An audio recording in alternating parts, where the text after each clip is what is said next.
오늘 하나님께서 우리에게 주시는 말씀입니다. 우리 마가복음 6장 45절 말씀부터 52절 말씀까지입니다. 예수께서 즉시 제자들을 재촉하사 자기가 무리를 보내는 동안에 배 타고 앞서 건너편 벳세다로 가게 하시고 무리를 작별하신 후에 기도하러 산으로 가시니라. 저물매 배는 바다 가운데 있고 예수께서는 홀로 무태에 계시다가 바람이 거스름으로 제자들이 힘겹게 노젓는 것을 보시고 밤 사경쯤에 바다 위로 걸어서 그들에게 오사 지나가려고 하시매 제자들이 그가 바다 위로 걸어오심을 보고 유령인가 하여 소리 지르니 그들이 다 예수를 보고 놀람이라. 이에 예수께서 곧 그들에게 말씀하여 이르시되 안심하라 내니 두려워하지 말라 하시고 배에 올라 그들에게 가시니 바람이 그치는지라. 제자들이 마음에 심히 놀라니 이는 그들이 그 떡 떼시던 일을 깨닫지 못하고 도리어 그 마음이 둔하여 졌음이러라. 아멘. 할렐루야. 오늘 또 기도의 자리에 나오신 모든 분들 환영하고 축복합니다. 오늘 이 밤에도 하나님께서 우리에게 말씀하시는 하나님의 음성을 듣는 그런 귀하고 복된 시간 되시기를 간절히 바랍니다. 오늘 우리가 함께 말씀을 나눌 내용은 예수님의 제자들이 배를 타고 가다가 풍랑을 만났는데 예수님께서 그때 바다 위로 걸어오셔서 그들이 만난 풍랑을 잠잠케 해주신 사건이 오늘 우리가 읽은 본문의 말씀입니다. 그런데 이 제자들이 풍랑을 만나게 된 배경은 이렇습니다. 오늘 보면 45절에 보면 이렇게 기록되어 있습니다. 예수께서 즉시 제자들을 재촉하사 자기가 무리를 보내는 동안에 배 타고 앞서 건너편 벳세다로 가게 하셨다, 이렇게 말씀하십니다. 바로 예수님께서 즉시로, 그러니까 어떤 일이 끝나자마자 곧바로, 그리고 재촉해서, 그러니까 제자들은 안 가고 싶었는데 그냥 그 자리에 있고 싶은데 예수님께서 재촉해서 억지로 등 떠밀어서 배를 타고 이 갈릴리 바다를 건너서 건너편 벳세다로 가게 하셨다는 것입니다. 그런데 오늘 이 사건 바로 앞에 무슨 사건이 나오느냐 하면은 우리가 잘 알고 있는 오병이어의 사건이 기록되어 있습니다. 마가복음 6장 41절에서 44절에 이렇게 기록이 되어 있습니다. 예수께서 떡 5개와 물고기 2마리를 가지사 하늘을 우러러 축사하시고 떡을 떼어 제자들에게 주어 사람들에게 나누어 주게 하시고 또 물고기 2마리도 모든 사람에게 나누심에 다 배불리 먹고 남은 떡 조각과 물고기를 12바구니에 차게 거두었으며 떡을 먹은 남자는 5,000명이었더라 말씀합니다. 바로 그날 낮 시간에 무슨 일이 있었느냐? 예수님께서 보리떡 5개와 물고기 2마리로 남자만 5,000명, 그러니까 아마도 여자들도 있었고 아이들도 있었으니까 한 가정이 4명이라고 생각을 하면 약 2만여 명을 먹이시고 또 12바구니를 남기시는 기적의 역사가 그날 낮 시간에 있었다는 것입니다. 그러니 제자들이 그 기적을 경험했으니까 그 기적의 자리에 오래 있고 싶었을까요? 아니면 끝나자마자 집에 가고 싶었을까요? 아마 오랫동안 그 기적의 자리에, 그 은혜의 자리에 머물고 싶었을 것입니다. 우리도 그렇지 않습니까? 예배의 은혜를 받았습니다. 그러면 다른 사람 다 집에 가는데도 불구하고 나 혼자서라도 이 은혜의 자리에 오래 있어서 하나님이 오늘 내게 주시는 그 은혜를 음미하고, 아니 다른 사람 다 집에 가도 나 혼자서라도 오늘 철회하고 기도하고 찬송하고 싶은 것이 바로 우리의 마음이지요. 기도회를 하는데 하나님의 특별한 은혜를 받았습니다. 기도회 가운데 하나님의 응답을 받았습니다.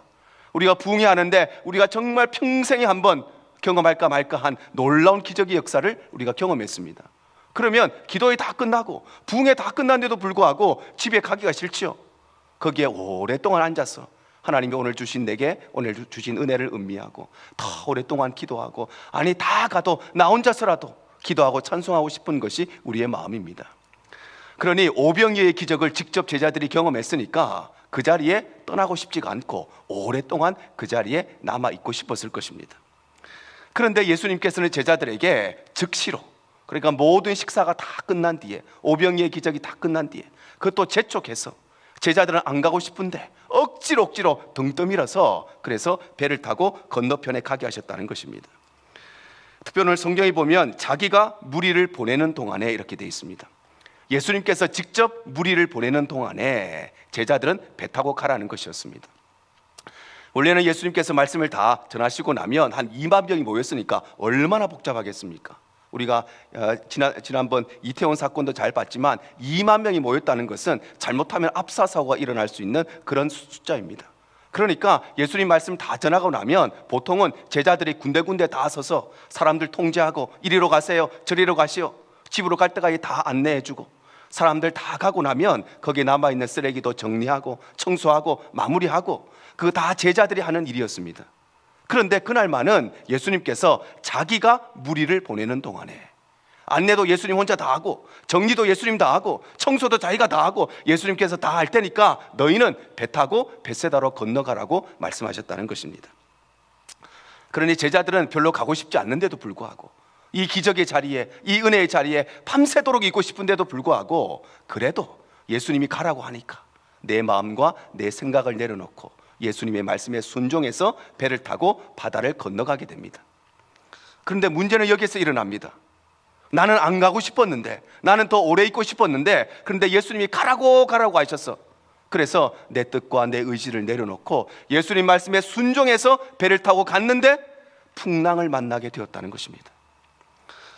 만약에 제자들은 예수님께서 야, 절대 가지 마, 오늘 절대 배 타면 안 돼, 그랬는데 제자들이 배를 타고 가다가 만약에 풍랑을 만났다, 그러면 예수님 말씀에 불순종해서 우리가 이런 일을 당했구나, 예수님이 가지 말라고 할 때 안 갔어야 되는데 우리가 불순종하다가 이 큰 풍랑을 만났구나, 이렇게 깨달아지는데, 지금 상황은 정반대의 상황이라는 것입니다.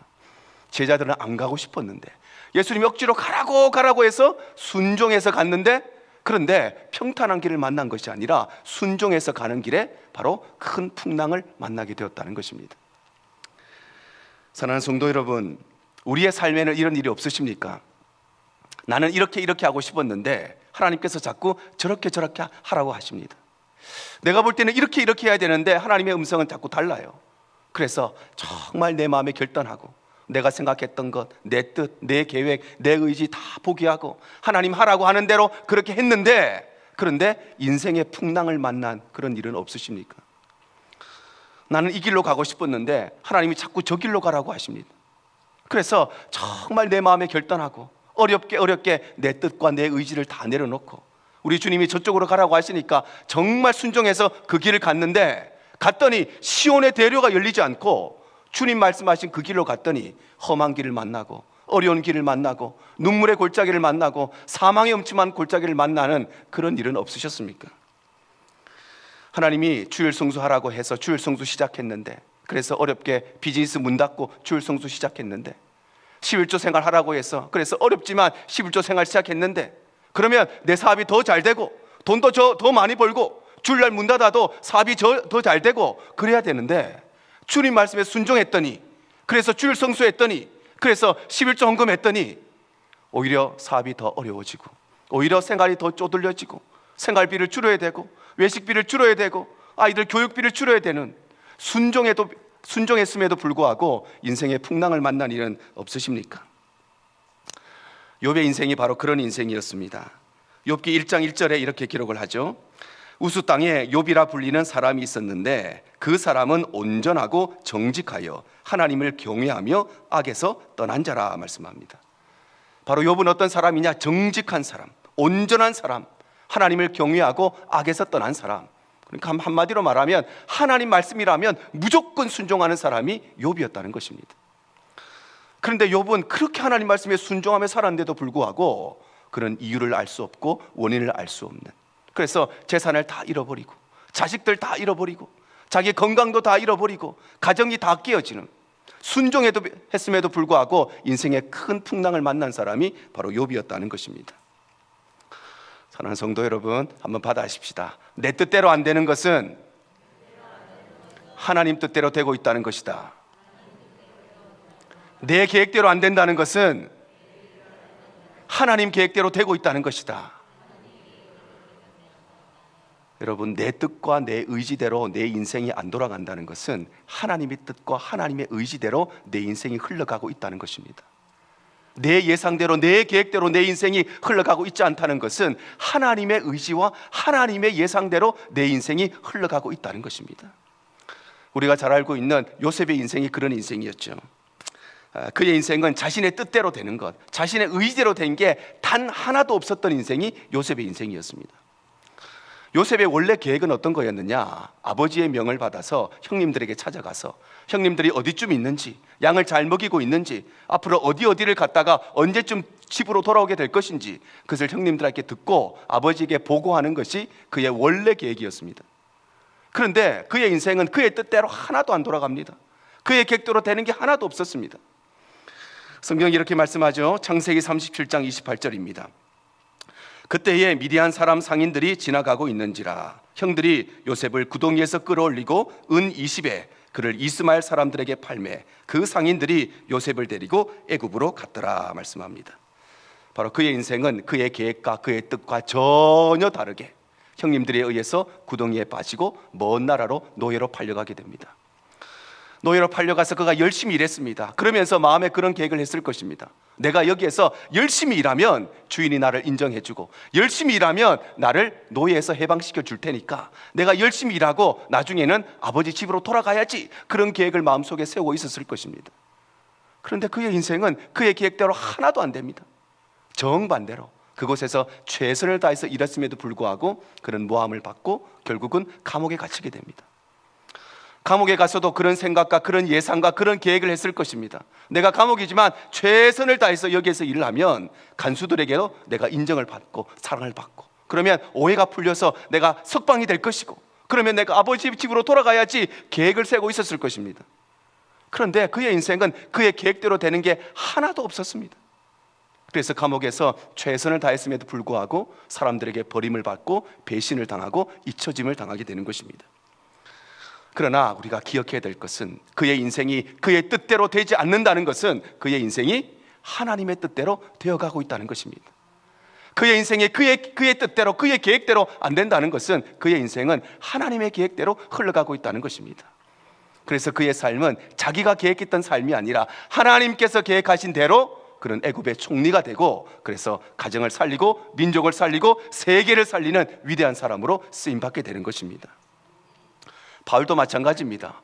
바울의 원래 계획은 뭐였느냐? 다메섹에 가서 거기 있는 교회를 핍박하고 거기서 미치광이 예수를 믿고 있는 사람들을 감옥에 다 보내는 것이 바울의 원래 계획이었습니다. 그런데 그의 인생이 그의 계획대로 풀려가지 않습니다. 성경이 이렇게 말씀하십니다. 사도행전 9장 3절에서 5절입니다. 사울이 길을 가다가 다메섹에 이르러 가까이 이르더니 호련히 하늘로부터 빛이 그를 둘러 비추는지라. 땅에 엎드러져 들음에 소리가 있어 이르시되 사울아 사울아 네가 어찌하여 나를 박해하느냐 하시거늘 대답하되 주여 누구시니이까 이르시되 나는 네가 박해하는 예수라 말씀합니다. 바로 그의 원래 계획은 예수를 핍박하고 교회를 핍박하고 복음을 핍박하고 성도를 핍박하는 것이 원래 계획이었는데 그의 인생이 그의 계획대로 안 되고 정반대로 되어서 그 예수를 사랑하는 사람이 되어버리고 그 예수를 전파하는 사람이 되어버렸다는 것입니다. 그의 인생이 그의 뜻대로 되지 않는다는 것은 그의 인생이 하나님의 뜻대로 된다는 것입니다. 그의 인생이 그의 예상대로 되지 않는다는 것은 그의 인생은 하나님의 예상대로 하나님의 계획대로 그의 인생이 흘러간다는 것입니다. 그래서 그는 예수를 미워하는 것이 그의 인생의 계획이었는데 하나님의 계획대로 그는 예수를 사랑하고 예수를 자랑하고 예수를 전파하는 복음의 증인으로 변화되게 되는 것입니다. 아마 지나온 우리의 인생을 돌아봐도 그러셨을 것입니다. 내 뜻대로 내 인생대로 그렇게 살아오신 분은 아마 거의 없으실 것입니다. 나는 원래 이런 일을 학교 가고 싶었는데 그 학교 간 사람 아마 별로 없으실 것입니다. 나는 이런 직장 가고 싶었는데 내 계획대로 된 사람 별로 없으실 것입니다. 나는 이런 직업을 가지고 이런 직장에 들어가서 이런 비즈니스 원래 하고 싶었는데 지금 그 직장에서 그 직업 가지고 그 비즈니스 하는 사람 별로 없으실 것입니다. 나는 원래 이런 인생 그렇게 살고 싶었는데 내가 계획했던 인생 살고 있는 사람 별로 없으실 것입니다. 자녀들도 마찬가지지요. 아이들 큰 아이는 이렇게 공부시켜서 이런 사람 만들어야지, 둘째는 이런 공부시켜서 이런 사람 만들어야지 계획은 했는데 내 자식들이 내 계획대로 자라주지 않는 것입니다. 내 생각대로 내 뜻대로 안 되는 것입니다. 그런데 우리가 기억해야 될 것은 내 뜻대로 되지 않는다는 것은 하나님의 뜻대로 되어가고 있다는 것입니다. 우리가 만약에 우리의 인생이 내 뜻대로 됐다면 여기에 예수 안 믿을 사람 천지입니다. 내 인생이 내 계획대로 다 되었다면 열심히 신앙생활 한 사람 아무도 없을 것입니다. 기도의 자리에 안 나올 것입니다. 내가 계획하면 다 이루어지는데 뭘 기도하겠습니까? 그런데 내 인생이 내 뜻대로 되지 않았기 때문에, 내 인생이 내 계획대로 되지 않기 때문에 우리가 이 자리에 와 있는 것입니다. 그러므로 사랑하는 성도 여러분, 우리의 인생의 풍랑과 우리의 인생의 고난이 있다 할지라도, 그러나 우리를 향한 하나님의 사랑은 변함이 없음을 꼭 기억하시기를 바랍니다. 우리의 인생에 고난이 있고 우리의 인생에 풍랑이 찾아온다 할지라도, 그러나 우리를 향하신 하나님의 일하심에는, 우리의 기도에 응답하시는 하나님의 응답에는 지각이 없음을 꼭 기억하시기를 바랍니다. 왜냐하면 내 뜻대로 내 계획대로 안 된다는 것은 바로 하나님의 뜻과 하나님의 계획대로 되어가고 있다는 것을 의미하기 때문입니다. 이처럼 제자들은 예수님 말씀에 순종해서 배를 타고 가다가 풍랑을 만나게 되는데, 바로 그때 예수님께서 물 위를 걸어오셔서 이 제자들을 찾아오십니다. 오늘 보면 47절과 48절입니다.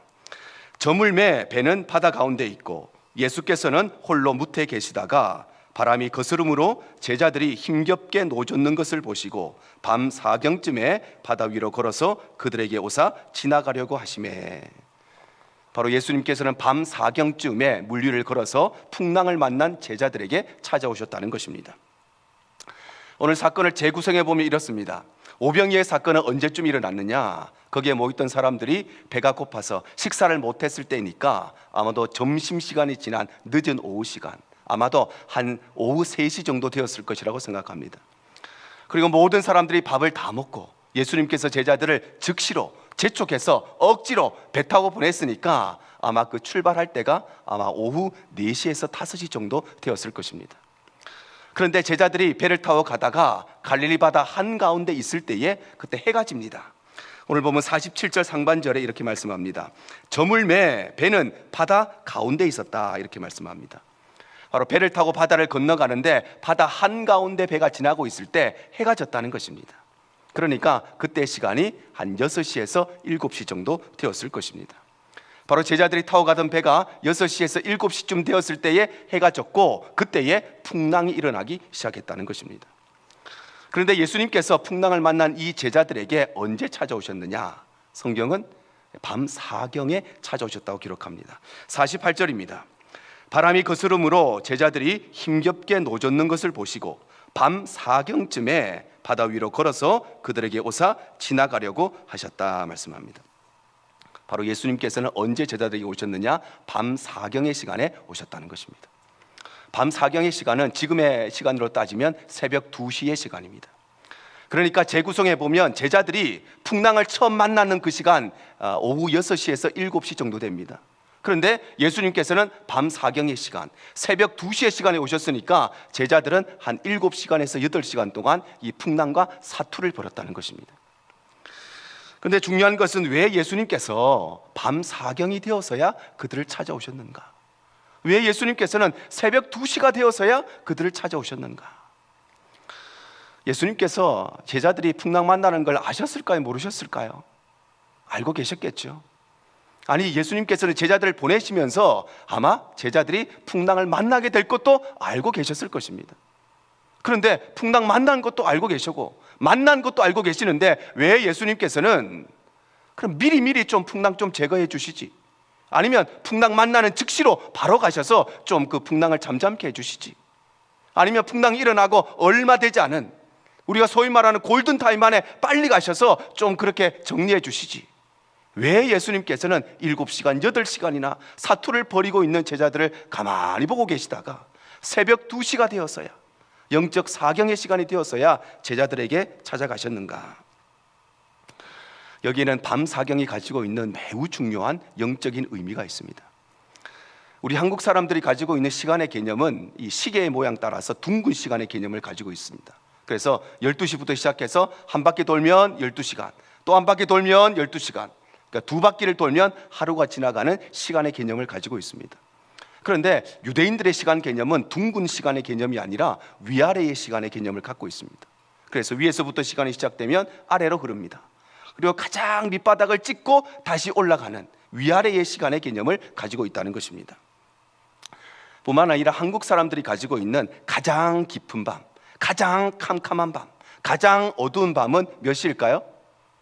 밤 12시가 가장 캄캄한 밤입니다.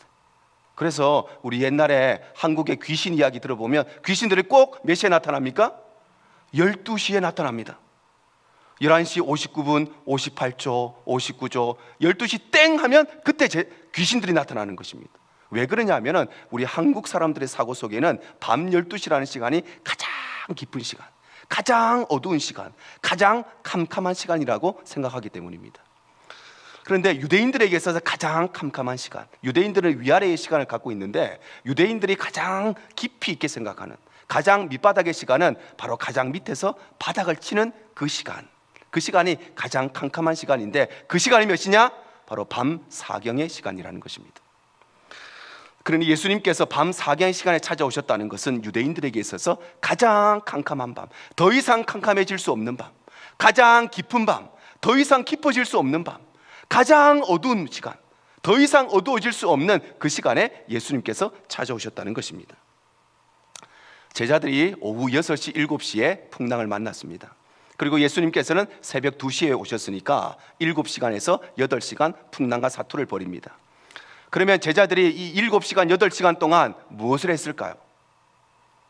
아마 풍랑과 싸웠을 것입니다. 자신의 지식으로, 자신의 경험으로, 자신의 노하우로 이 풍랑을 뚫고 가기 위해서 모든 수단과 방법을 다 강구했을 것입니다. 왜냐하면 제자들은 갈릴리 바다를 너무 잘 알고 있는 사람들이었습니다. 갈릴리 바다에서 평생 물고기를 잡은 사람이었습니다. 아니 조상 대대로 거기에 터를 잡고 살았기 때문에 갈릴리 바다를 손바닥 보듯이 다 보고 있는 사람들이었습니다.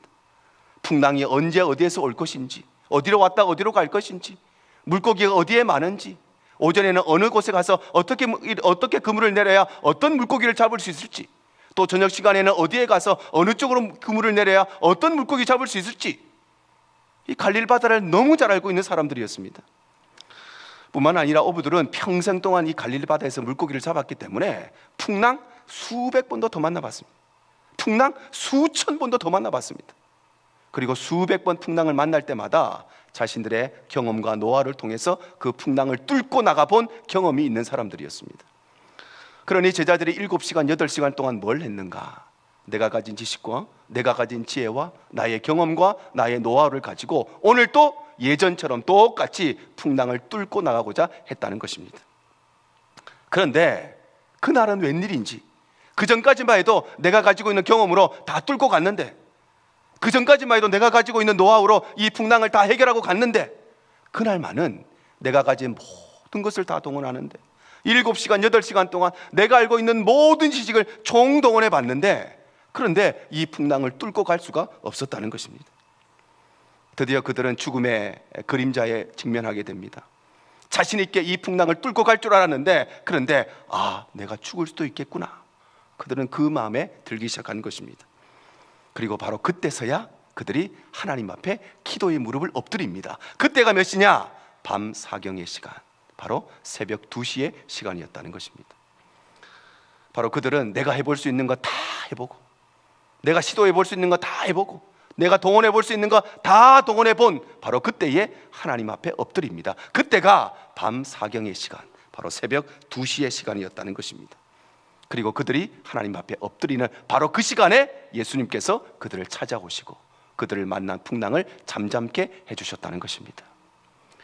사랑하는 성도 여러분, 받아십시다. 하나님의 시간은 가능성 제로의 시간이다. 하나님의 시간은 모든 것을 포기하는 시간이다.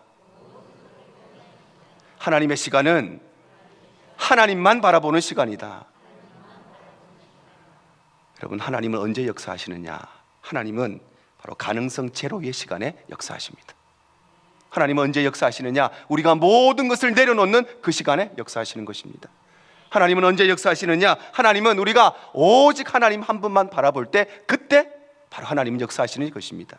그래서 제자들이 자신의 모든 경험, 지식 다 내려놓고 그때 엎드렸던 그 새벽 2시의 시간, 밤 사경의 시간에 되었을 때, 그때 예수님께서 찾아오시는 것입니다. 오늘 본문 50절에서 51절 상반절입니다. 그들이 다 예수를 보고 놀람이라. 이에 예수께서 곧 그들에게 말씀하여 이르시되 안심하라, 내니 두려워하지 말라 하시고 배에 올라 그들에게 가시니 바람이 그치는지라 말씀합니다.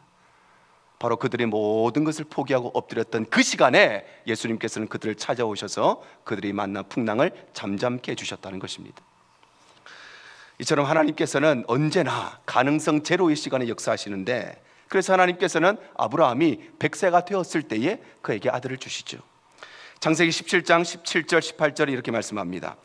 아브라함이 엎드려 웃으며 마음속으로 이르되 100세 된 사람이 어찌 자식을 낳을까? 사라는 90세니 어찌 출산하리요? 하고 아브라함이 이에 하나님께 아뢰되 이스마엘이나 하나님 앞에 살기를 원하나이다.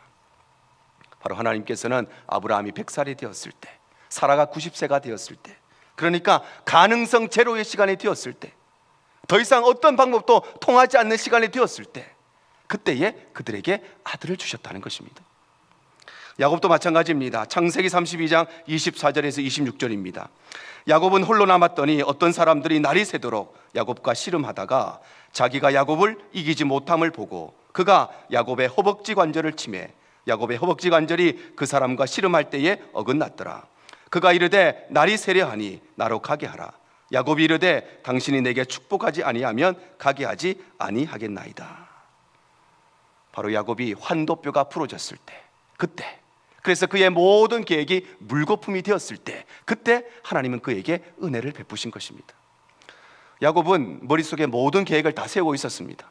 그래서 1팀 보내고 2팀 보내고 3팀 보내고 4팀 보내고 재산 다 나누어서, 아내들 나누어서, 자식들 조별로 만들어서 다 보내고 제일 끝에 자기가 남습니다. 그리고 마지막 히든 카드, 재산 다 잃어버리고 식구들 다 죽고 자식들 다 죽어도 마지막 카드는 이 두 다리를 가지고 나 혼자 도망가는 것, 그게 마지막 계획이었습니다. 그런데 하나님께서는 그의 환도뼈를 치시고, 그래서 도망갈 수 없게 그의 마지막 계획이 물거품이 되었을 때에, 그래서 그가 하나님만 붙잡을 때에 하나님은 그때 그에게 은혜를 베푸시는 것입니다. 우리가 잘 알고 있는 홍해 바다도 마찬가지입니다. 출애굽기 14장 9절입니다. 애굽 사람들과 바로의 말들, 병거들과 그 마병과 그 군대가 그들의 뒤를 따라 바알스본 맞은편 비아히롯 곁 해변 그들이 장막 친 데에 미치니라. 바로 앞에는 홍해 바다가 있고 뒤에는 바로의 군대가 미치게 되었을 때에, 그래서 더 이상 방법이 없게 되었을 때에, 어떤 방법도 통하지 않는 상황이 되었을 때에, 그때 하나님께서는 홍해 바다를 가르시고, 그때 하나님께서는 하나님의 기적의 역사를 베푸시는 것입니다. 만약에 제자들이 풍랑을 만났던 그 즉시로 그들이 엎드렸다면 바로 그 시간이 예수님이 찾아오시고 예수님께서 풍랑을 잠잠케 해주시는 새벽 2시 밤 사경의 시간이 되었을 것입니다. 그들이 풍랑을 만나고 조금 해보다가 이것은 내 힘으로 할 수 없구나, 하나님 앞에 엎드려야지 그랬다라면 바로 그 시간이 예수님이 찾아오시고 예수님께서 풍랑을 잠잠케 해주시는 밤 사경의 시간이 되었을 것입니다. 그런데 그들은 안타깝게도 갖고 있는 모든 지식들, 모든 경험들, 모든 노하우들 다 해보고 총동원 해보고 안 됐을 때, 그제서야 가장 깊은 밤이 되었을 때, 더 이상 동원할 게 없는 그 시간이 되었을 때야 그들은 하나님 앞에 엎드렸던 것입니다. 이게 바로 저와 여러분의 연약함이죠.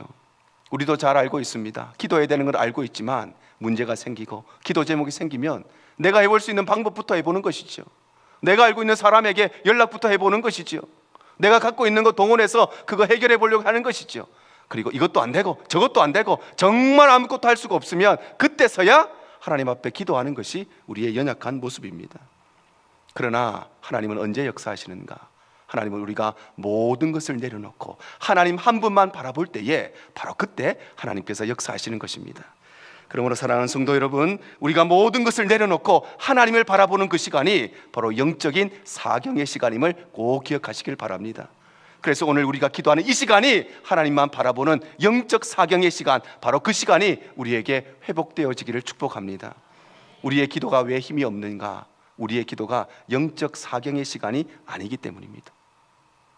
내가 아직까지 써볼 수 있는 방법, 써볼 수 있는 것들이 내 안에 남아있기 때문에 그렇습니다. 영적인 사경의 시간은 내가 해볼 수 있는 모든 것을 내려놓고 포기하고 가능성 제로가 되는 시간, 그래서 하나님밖에 쳐다볼 게 없는 시간, 하나님밖에 의지할 것이 없는 그 시간이 바로 영적인 사경의 시간인 것입니다. 그래서 예수님께서는 영적 사경의 시간에 그들을 찾아오셔서 그들에게 은혜를 베푸시고 그들에게 주어진 풍랑을 잠잠케 하신 것입니다. 여러분, 오늘 이야기의 중요한 것은 예수님이 물리를 걸어오셨다, 이게 중요한 게 아닙니다. 사람들이 자꾸 그거 중요하다고, 그거는 별로 중요한 게 아닙니다. 이 시간에 정말 중요한 것은 왜 예수님께서 사경의 시간에 오셨는가. 바로 그 시간, 영적 사경의 시간은 우리가 모든 것을 내려놓고 하나님만 바라보는 시간이고, 바로 그 시간이 하나님이 역사하시는 시간임을 우리에게 말씀하시는 것입니다. 그래서 오늘 이 밤에 우리가 기도하는 이 시간이 영적인 사경의 시간이 되어서 우리 예수님께서 우리를 찾아와 주시고 우리 삶에 만나고 있는 수많은 폭풍과 풍랑들을 잠잠케 해주시는 은혜가 오늘 이 밤에 저와 여러분의 있기를 주님 이름으로 축복합니다. 이것이